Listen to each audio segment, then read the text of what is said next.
Now let's get a little bit into budgeting. This is a very important area. Budgeting. Now let me ask you a question. Do you know what percentage of lottery winners lose all of their money within just a few years?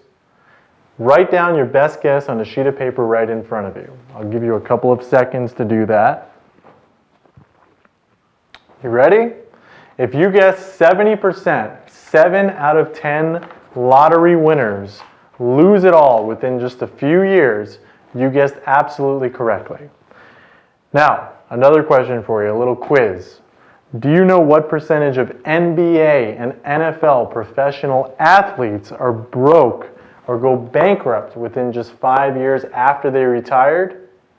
Again, I'll give you a couple seconds to write that down.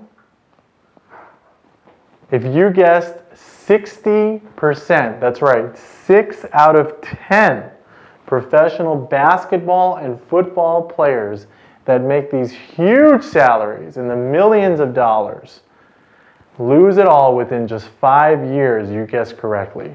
Those are huge, amazing numbers. The point is that people without money skills often make very poor financial choices, regardless of how much money they have. Let me repeat this because it's very important for you to remember.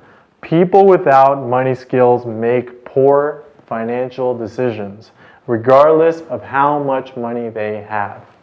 These statistics show how important it is to become financially educated.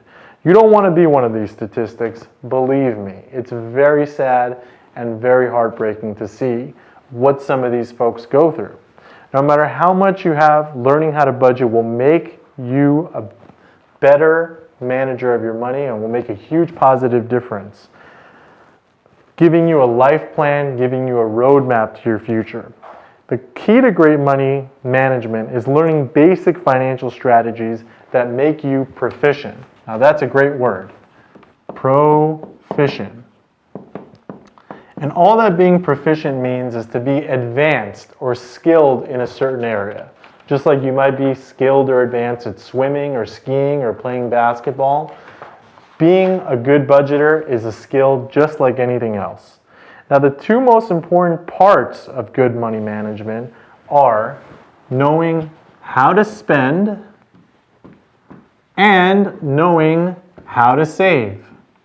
If you master these two areas, you will have a leg up on how to be a good money manager. Okay? Again, it gives you a roadmap to your future so that you can live a lifestyle that you want. Now, what are the main benefits of budgeting? Let's list a few. I'm going to go ahead and erase some of this.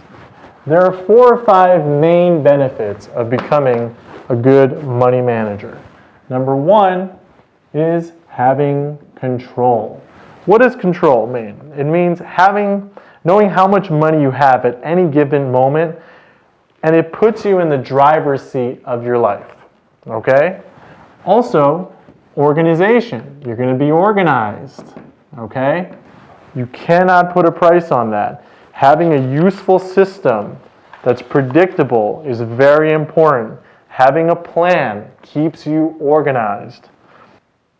Okay, another major benefit of having a written budget and sticking to it is everyone's favorite, having more money.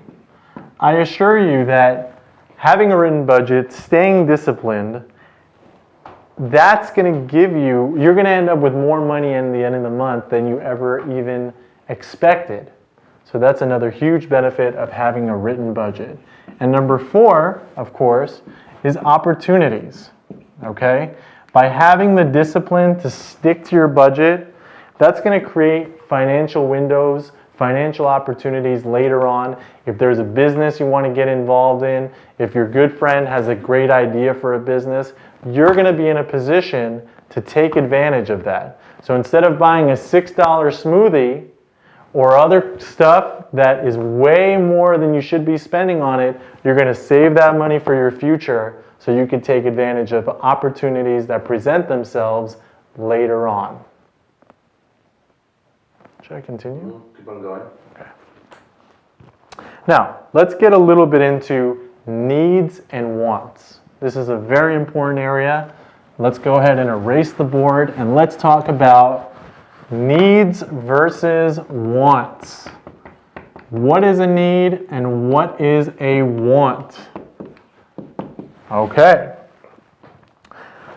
You know what?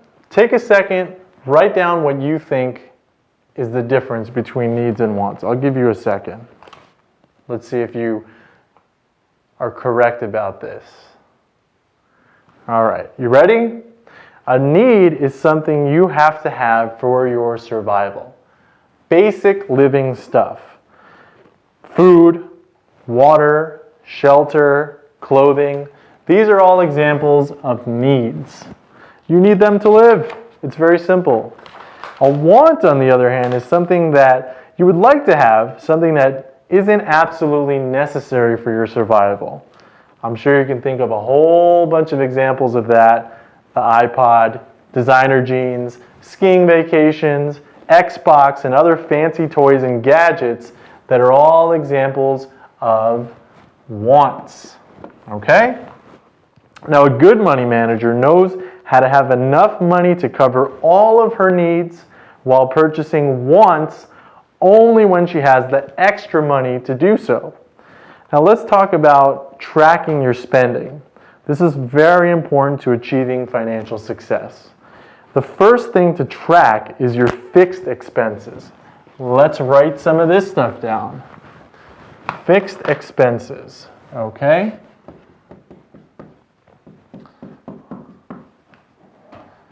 Well, it would help if I knew how to spell. There we go. Fixed expenses. All right. Now, these are the things that cost the same amount of money every month.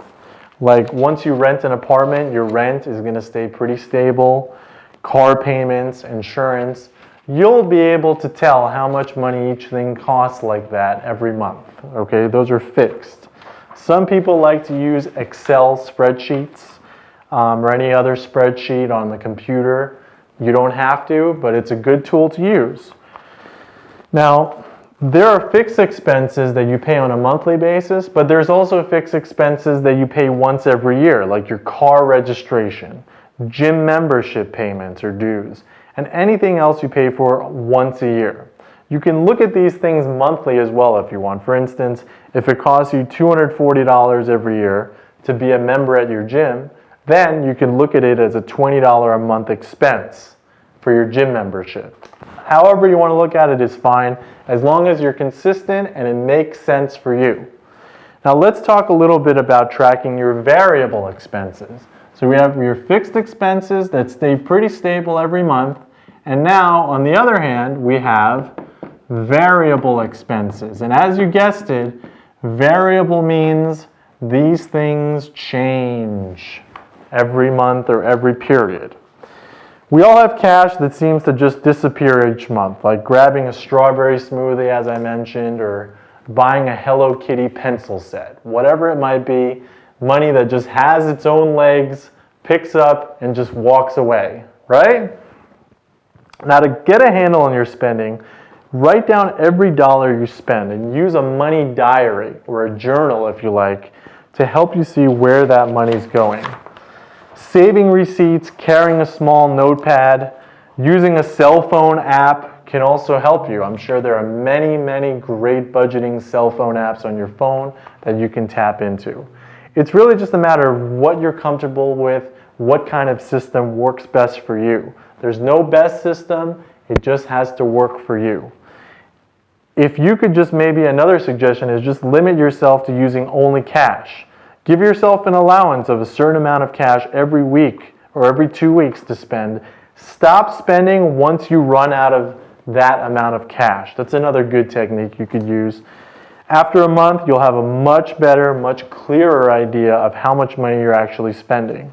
You're going to start to see patterns developing after doing this for a couple of months or even a couple of weeks. You'll have better ideas of how to make improvements with your spending habits. The most important first step, though, is becoming aware of your habits. That will put you on your way to building a workable budget that makes sense and helps you along the way in your financial journey. Now, let's talk a little bit about creating a budget. Okay? Creating a budget is extremely important. It's a very personal thing to do. And again, it's a very important thing to do. So, budget. First thing you got to do is you got to put your money into some kind of a savings account. Okay? You're going to pay your necessary expenses, your needs, first. Okay? So first you're going to pay your needs. And whatever is left over, okay, left over is going to go into what you buy for your wants. All the fun stuff. Okay? So here's a little summary of the steps that you would need to take in order to develop your budget. Write down or enter your fixed expenses on a spreadsheet or whatever you like. List your variable expenses, which you've tracked using receipts, a handy notebook, a cell phone app, whatever it might be. Write down your net monthly take-home pay, which all that means is the amount of money that you have left over after you pay your tax and your insurance. And you'll get to know what tax and insurance is once you get your first job and all of that. Write down how much you want to save every month for fun. So this is having a plan ahead of time, and that really empowers you. Write down how much you want to save each month for long-term planning, okay? And of course, most importantly, put that plan into action. Make adjustments as necessary, okay? Things change, life changes, so you may have to make some adjustments. Don't think that you're writing this in stone. Now, let's get to the sizzle part of this segment, which is because you know this. Because you know this, you're going to avoid wondering where your money is going. You will feel better, a lot better about yourself. You'll have a lot more confidence. You'll be organized. You'll have control. And you'll have more money for the important things in life, like future investments that will give you even more time and more joy later on in your life.